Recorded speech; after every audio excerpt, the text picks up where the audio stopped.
Nagbalinan na pasat dagiti dadakkel a selebrasyon iti syudad ti Baguio ti fishing tournament iti nalatak a Burnham Lake.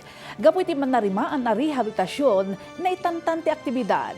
At the report ni Jezreel K. Lapisar. Manipod na irugi ti fishing tournament iti Burnham Lake iti 2022, tinawan daytoy ang maisaysayang kat tunggal pa nagbenga ken Baguio Day. Ngem gapo iti manarimaan apan nakapapintas ti Burnham Lake anang rugi iti Oktubre iti napan atawan na ipasardeng dagiti aktibidad iti lugar pakairamanan ti fishing. Ni Manang Joel 4-3 atawanan nga aglaklako iti pasat ti Burnham Park. Naimatangan na ti 3 a beses apan nakapapintas ti lugar isu nga excited daytoy iti baro alanga ti lake.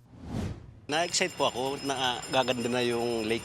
Nung kasi nag-ano ko dyan, nag-fishing rin. Iti manarimaan a rehabilitasyon ti lugar, sumagmamanumat nga individual ti mas daaw no nagturungan dagiti ikan. Ang target namin, ililipat namin sa Rose Garden noon, yung parang may space doon sa center. So on the process, tinatanggal na namin. Marami ng anglers na nakasama na mag-volunteer. Pinahinto ako.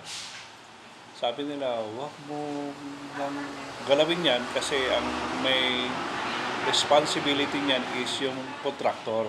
Inlawlawag na ang napaay dagiti kontraktor ang mangyakar kadagiti ikan. Gapo iti dayta, na itantan ti manamnama apan nakaisayang ka ti 12 fishing tournament gapo iti manarimaan a rehabilitasyon. Kinunana nga adda dagiti nagkari ang mangipaay iti fingerlings kalpasan ti rehabilitasyon ngem kasapulan nga aguray iti 3 a bulan sakbay a dumakkel dagitoy.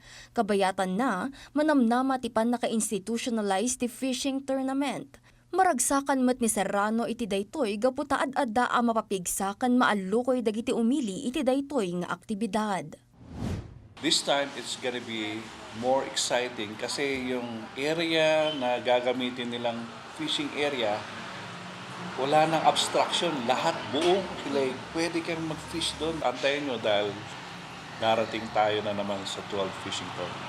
Iti panagbisita tayo iti Burnham Lake, manarimaan ti panang backfill dagiti masaknan iti viewing deck ken addan daytoy iti 60% completion.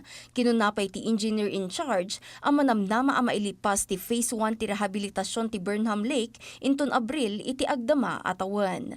Jezreel K. Lapisar para iti Pambansang TV, iti Baro, Pilipinas.